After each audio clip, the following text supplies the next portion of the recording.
Lebanon জুড়ে থমথমে পরিস্থিতি। মঙ্গল বুধবার লেবাননে পেজার এবং ওয়াকিটকির ডিভাইস বিস্ফোরণে প্রাণহানির ঘটনায় এক ধরনের ভীতি ছড়িয়েছে সাধারণ মানুষের মাঝে।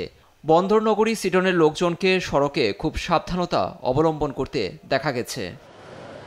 ইলেকট্রনিক ডিভাইস ব্যবহার নিয়ে চিন্তিত বাসিন্দারা, দুশ্চিন্তায় পড়েছেন সংশ্লিষ্ট ব্যবসায়ীরাও। লেবাননে যা ঘটেছে তা আশা করিনি। একই বিষয় পুনরাবৃত্তি ঘটেছে। আমাদের এখানে কিছু ডিভাইস ছিল যা সতর্কতার অংশ হিসেবে সরিয়ে ফেলেছি, কারণ এসব নিয়ে আমরা উদ্বিগ্ন। সৃষ্টিকর্তা যেন আমাদেরকে শান্তি দেন।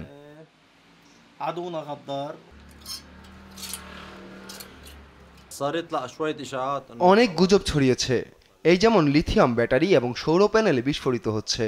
আমার বাড়িতে সোলার প্যানেল বা লিথিয়াম ব্যাটারি আছে, সেগুলো অবশ্যই এখন সংযোগ বিচ্ছিন্ন করব। যেভাবে খবর ছড়াচ্ছে সব হয়তো সত্যি নয়, কিন্তু মানুষ এখন ভীত। মঙ্গলবার দেশটিতে বিস্ফোরণ ঘটে পেজারের, যা এক ধরনের বেতার টেলিযোগাযোগ যন্ত্র।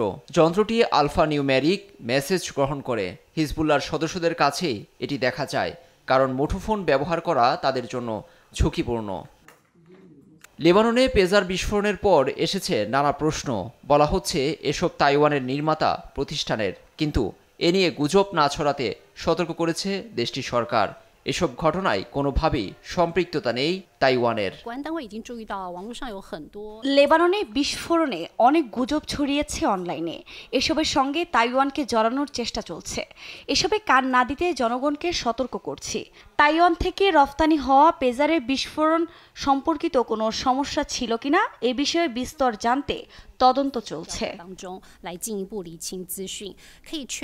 পরপর দুদফা বিস্ফোরণের ঘটনায় মধ্যপ্রাচ্যে চরম উত্তেজনা। হিজবুল্লাহ ইসরায়েলকে দায়ী করলেও এখনও দায় নেয়নি নেতানিয়াহু প্রশাসন।